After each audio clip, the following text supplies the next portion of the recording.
सभी बिहार वासियों को मेरा प्रणाम। मैं अजय चौहान, प्रदेश महासचिव, राष्ट्रीय जनता दल बिहार। मेरा सवाल है बिहार की सरकार से, माननीय मुख्यमंत्री नीतीश कुमार से। मैं उस घटना का चर्चा करना चाहता हूं जो अररिया की घटना, वहां के जिला कृषि पदाधिकारी के द्वारा जो घटना किया गया। होमगार्ड के सम्मानित जो जवान थे जिनको उठक और बैठक कराया गया, उस घटना पे मैं नीतीश कुमार जी का ध्यान आकृष्ट कराना चाहता हूं। मेरा सवाल है उस पे कि आखिर नीतीश कुमार जी, आप सभी घटनाओं को आपने देखा, बिहार से लेकर के तमाम देश के सभी लोगों ने उस घटना को देखा। यहां तक कि बिहार के सम्मानित डीजीपी महोदय ने उस घटना के संबंध में स्वयं टेलीफोन करके उस घटना की जानकारी उन्होंने होमगार्ड जवान से लिया, जो सर्वविदित है। सब लोगों ने इस चीज को जाना भी, और डीजीपी महोदय का आश्वासन आता है कि यह बहुत गलत हुआ है, यह बिहार को कलंकित करने वाला घटना है और इस पर सरकार के द्वारा जो जांच के बाद जो उचित कार्रवाई होगा सरकार के द्वारा किया जाएगा। मेरा उस पे सवाल आता है जो सरकार की दोहरी नीति है। एक तरफ आदरणीय डीजीपी साहब कहते हैं कि सरकार उस पर कठोर कार्रवाई करेगी, घटना के जांच के उपरांत कठोर कार्रवाई होगी, घटना बीत जाने के बाद सरकार को कार्रवाई करना चाहिए था।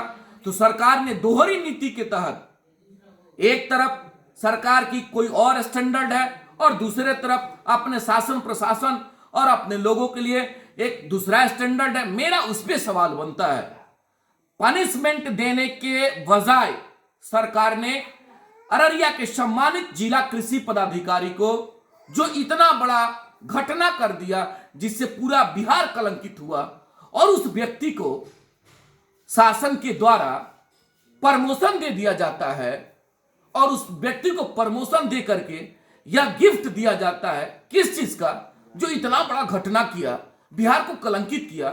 मेरा उस पर सवाल है, आपके सिस्टम पे सवाल है, आपके नीति और सिद्धांत पे मेरा सवाल है कि माननीय मुख्यमंत्री जी, ऐसा स्टैंडर्ड क्यों, ये दोहरी नीति क्यों?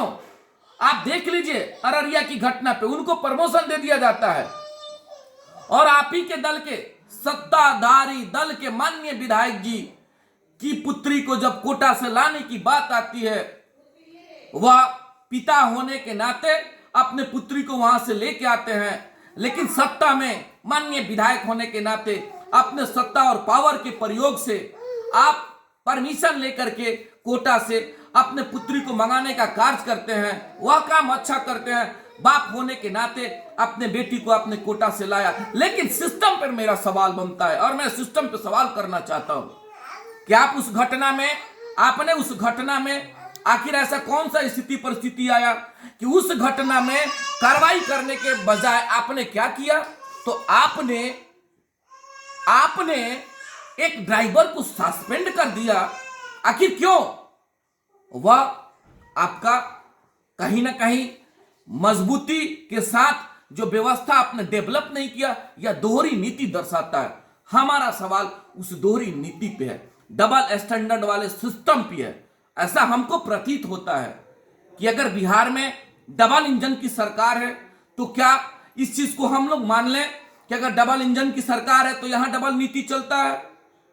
नहीं तो अगर ऐसा नहीं तो फिर आपने अररिया के साथ न्याय क्यों नहीं किया और उस हमारे ड्राइवर के साथ अन्याय आपने क्यों किया? कार्रवाई आपका दोनों पे इक्वल होना चाहिए था। अगर दोषी उसमें जिला कृषि पदाधिकारी हैं तो उनके पर कार्रवाई होना चाहिए था। और इस घटना में वह चाहे माननीय विधायक हो या माननीय कोई नेता हो या माननीय कोई पदाधिकारी हो या आपके ड्राइवर हो, जो अगर गलत किया है उसके ऊपर पनिशमेंट मिलना चाहिए था, ना कि केवल ड्राइवर के ऊपर।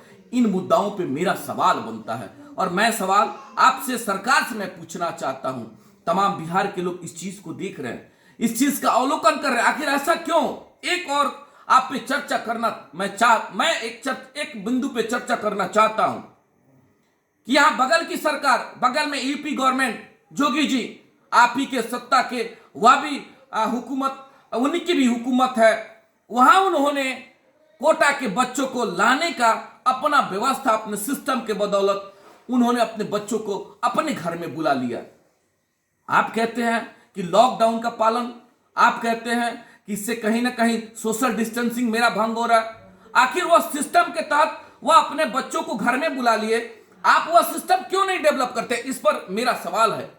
साथ ही साथ तमाम बिहार के मजदूर, किसान, गरीब तबका के लोग आज भी भिन्न भिन्न प्रदेशों में फंसे हैं, जिनके सामने कोरोना से बहुत बड़ी महामारी, भुखमरी उत्पन्न हो गई है। हम लोग बार बार आपसे अपील कर रहे हैं, हमारे नेता आदरणीय तेजस्वी यादव जी बार बार इन बिंदुओं पे आपसे आग्रह कर रहे हैं, आपसे अपील कर रहे हैं और आपके साथ कदम से कदम मिला के चल भी रहे हैं कि इन तमाम बिंदुओं पे जो जनमानस का सबसे बड़ा मुद्दा है, आप आगे आइए नीतीश कुमार जी और इसका निराकरण करिए। आप क्यों बैठे हैं? आप पटना से निकलिए, आप मुख्यमंत्री आवास से निकलिए और जनमानस के दर्द को समझिए। जब आप समझेंगे तब आपको कहीं ना कहीं इनके साथ न्याय करने की जरूरत थी। लेकिन यह जो नीति है, इन तमाम नीतियों पे हम लोगों का सवाल है।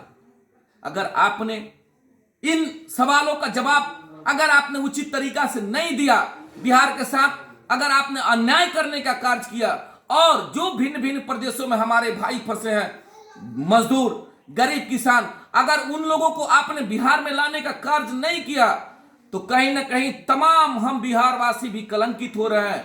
तमाम हमारे लोग जो परेशान हैं, आए दिन अपने घर में अपने परिवार के लोगों से संपर्क में कि हम लोग कैसे जिएंगे, हम लोग कैसे रहेंगे। सरकार का ना कोई व्यवस्था मिल पा रहा है और ना हम लोगों को वहां घर में आने के लिए कोई व्यवस्था दिया जा रहा है। तमाम लोग, बिहार के लोग हम लोगों को फोन करते हैं। आज भी कुछ हमारे मित्रों का फोन आया था, वो लोग ये कह रहे हैं, वो लोग पूछ रहे हैं, मजदूर तबका के लोग, कि यही यूपी की सरकार व्यवस्था कर रही है आने के लिए, सब लोग खुश है कि अपने घर में जाएंगे, और यहाँ बिहार की सरकार उस पर कहीं कोई चर्चा चिंतन क्यों नहीं कर रही है? इन सारे मुद्दाओं पे मेरा सवाल है माननीय नीतीश कुमार जी से कि यह व्यवस्था बदलना होगा, ये डबल स्टैंडर्ड, डबल जो नीति है यह बदलना होगा।